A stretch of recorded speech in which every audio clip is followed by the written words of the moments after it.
Bonjour les Capricornes, j'espère que vous allez bien. Je vous souhaite la bienvenue pour ce tirage général du domaine sentimental. Vous pouvez aller voir votre signe lunaire pour avoir un complément d'information si besoin. Et puis, ainsi que votre ascendant, bien sûr. Et puis, on va regarder tout de suite vos énergies à vous, ici celle de votre autre, en dessous l'énergie de votre lien et au-dessus l'issue de la relation. Donc, c'est parti pour ce mois de mai. On a le 9 de Pentacle, la Renaissance. Et alors, ici, pour les Capricornes, euh, avec la Renaissance, il y a vraiment un appel à quelque chose. C'est comme si vous avez pris beaucoup de profondeur. Alors, ça ne veut pas dire que vous ne l'étiez pas avant, ça veut juste dire que vous avez, ces derniers temps, vous avez beaucoup grandi, beaucoup mûri, appris de la vie. Il y a une certaine, à l'intérieur de vous, il y a une énergie de, avec ce 9 de Pentacle. Le 9 de Pentacle parle d'une force intérieure, d'une capacité à vivre un certain bonheur à l'intérieur de soi, hein. C'est un bonheur qui n'est pas individualiste, mais qui reste personnel. Vous voyez, c'est une carte qui nous parle qu'on est heureux, qu'on se sent bien. On peut avoir envie, bien sûr, de partager avec quelqu'un, mais on est passé par une phase de connaissance de soi, d'une certaine force intérieure, un bonheur intérieur, un sentiment de liberté. On a développé, voilà, un sentiment de liberté. Le 9, c'est une carte qui parle d'accomplissement sur le plan aussi spirituel. Donc, il y a une force qui se dégage de vous. On a la renaissance derrière, donc qui parle bien, qui a eu une renaissance. On est passé, vraiment, on a dû aller dans ses profondeurs, se comprendre, se connaître. Et voilà. Alors, on peut être aussi dans le domaine sentimental, on peut tout à fait être quelque chose qui va nous faire sortir un petit peu de cet état, une personne, un événement, hein, une personne bien sûr, qui va nous donner envie de sortir peut-être de cet état pour connaître quelque chose de nouveau. On a quand même donc ça reste acquis de toute façon, hein, cette force intérieure, mais on peut être amené à s'ouvrir vers quelque chose d'autre. On a ce prince d'épée qui garde la tête sur les épaules, hein. C'est une force intérieure où on sait garder son sang-froid, hein. D'ailleurs, il a beaucoup de sang-froid, ce prince d'épée. Il regarde l'avenir avec sérénité et il juge un petit peu. Ouais, il est pragmatique. Voilà, il a la tête sur les épaules, il est pragmatique. Il va pas se laisser impressionner, même si là, il y a une carte qui peut parler de quelque chose qui est impressionnable, hein, dans l'essence même de cette carte. Hein, on voit d'ailleurs que le personnage est ébloui par cet appel de cet être céleste. Mais on va rester tout de même la tête sur les épaules, on va se laisser porter par des énergies nouvelles, mais en restant quand même pragmatique, ce qui correspond d'ailleurs au Capricorne en général, hein, ça c'est... On va regarder l'énergie de l'autre. Alors, le 5 de coupe, ça peut être vous, hein, vous interchangez si besoin en fait, hein. L'impératrice, le 9 de coupe. Alors,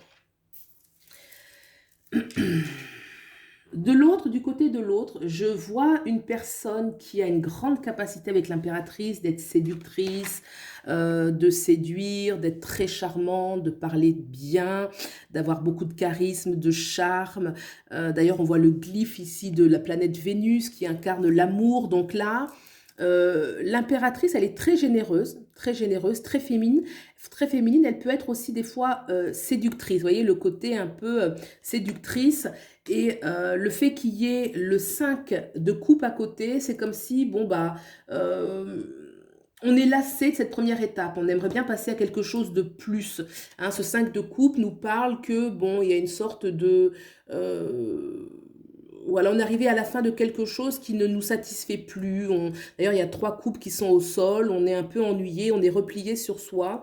La situation ne convient plus. En tout cas, à l'intérieur, de manière peut-être subtile, la personne, elle a un ennui. Il y a quelque chose qui l'ennuie. Elle veut plus que ça. Plus que l'impératrice, c'est aussi c'est aussi la planète Mercure, donc la communication. Est-ce qu'il y a eu beaucoup de communication entre vous et que finalement on voudrait passer à autre chose, donc on est ennuyé parce que là on a une carte du 9 de coupe qui va être un besoin de beaucoup plus de partage, de beaucoup plus de satisfaction, de beaucoup plus de plaisir, de beaucoup plus de contact, hein. L'impératrice, on a vu que c'était une carte de séductrice, mais ça reste par moment, hein. L'impératrice, bien sûr, elle a deux aspects cette carte. Ça peut être aussi l'aspect juste la communication.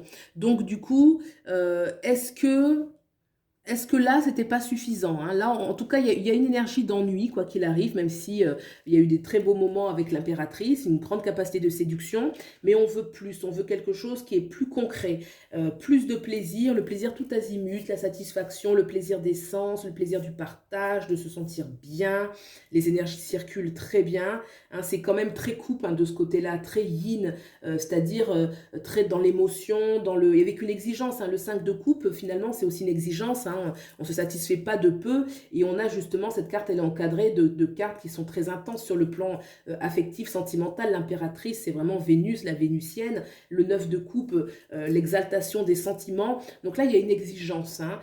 C'est vrai que comme ça, là, quand on doit comparer, ici, je vois une personne qui est disposée pour l'amour, mais qui a une certaine vie intérieure, peut-être une retenue, quelque chose qui retient tout de même, hein.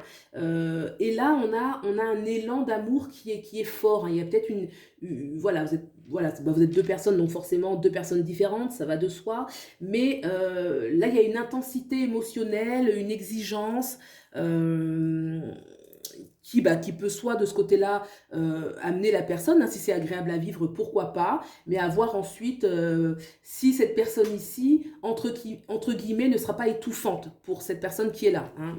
Voilà, un petit bémol. Je regarde le lien qui est entre vous pour comprendre un peu mieux. Alors, on a la carte de la mort, transformation. De ce côté-ci, avec la renaissance, la transformation, effectivement, il y a des choses qui viennent bousculer, hein, qui viennent bousculer. La carte de la mort, c'est une carte qui parle d'une grande transformation, qui parle d'une transformation notamment dans le domaine sentimental. Là, le lien, il a besoin d'être... il va appeler à mener donc soit une transformation au sein de ce lien, parce qu'il faut passer à autre chose, donc on quitte quelque chose pour le renouveau. Est-ce que c'est un lien qui va amener beaucoup de transformation dans sa vie, parce que ça va remettre en question des choses, mais à un niveau très profond. La carte de la mort, c'est la mort symbolique, donc la mort, renaissance, la fin de quelque chose complètement pour quelque chose de nouveau qui va renaître, hein. On a cette magnifique carte du roi de coupe. Donc le roi de coupe nous parle d'une intensité émotionnelle, mais qui est maîtrisée, hein. On n'est pas dans l'excès de sentimentalisme, on n'est pas dans l'excès d'émotivité, on n'est pas... c'est un lien qui parle d'un amour qui est fort, qui est stable, hein. Le roi a toujours de la stabilité, il y a toujours une autorité en fait, hein, une autorité sur les choses, sur les éléments. Donc voilà, je trouve que c'est un lien qui a de l'amour et qui est de l'amour stable, hein, quelque chose de beau, de puissant, ça donne toujours de la puissance. Le roi va nous apporter de la force, de la légitimité. Donc dans ce lien, c'est un lien qui est nourrissant en fait, hein, constructible et puis fiable, hein. Le roi, il y a de la fiabilité. On va regarder l'issue de la relation. Ah, il y a le choix, hein, il y a la notion de choix à faire, la tempérance, il y a des choix à faire. La tempérance est une carte en amour de chance, hein. C'est une carte qui nous dit que ça va aller, que voilà, il y a de la sérénité qui se dégage de cette carte, hein. On intègre beaucoup de sérénité, de calme, on cherche l'harmonie, enfin on la cherche pas, on la trouve en fait, hein, avec la tempérance, hein. On est dans l'harmonie, on arrive à prendre le temps d'intégrer les choix qu'il y a à faire, en harmonie avec ce que l'on est vraiment, ce que l'on veut vraiment vivre.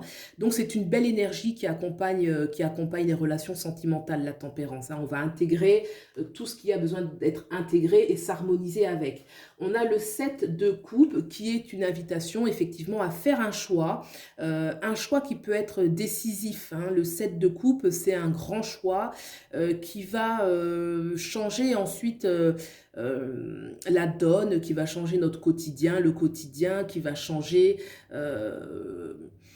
qui nous fait prendre vraiment une autre direction totalement nouvelle, hein. Donc le 7 de coupe, effectivement, un besoin de choisir, des fois choisir entre le vrai, le faux, l'illusion, le réel, il y a un petit peu quelque chose qui est comme ça. Le fait que ce soit à côté de la tempérance, c'est le choisir ce qui est bon, ce qui est juste, ce qui guérit, ce qui nous fait du bien. Donc c'est choisir, aller vers ce qui est bon, et en même temps on est guidé par cette douceur intérieure qui nous amène à faire le bon choix. Voilà, donc pour moi, c'est une issue très positive avec une touche de discernement, bien sûr, parce qu'il y aura des choix à faire, mais positive. Et avec la carte de la tempérance, c'est une carte chanceuse en amour, hein, donc ça devrait être pour le mieux entre vous. Voilà, et ben écoutez, j'espère que ce tirage vous a plu. Si c'est le cas, vous pouvez liker, vous abonner. Je vous remercie beaucoup de soutenir la chaîne. Et puis, je vous souhaite le meilleur et je vous dis à bientôt. Au revoir.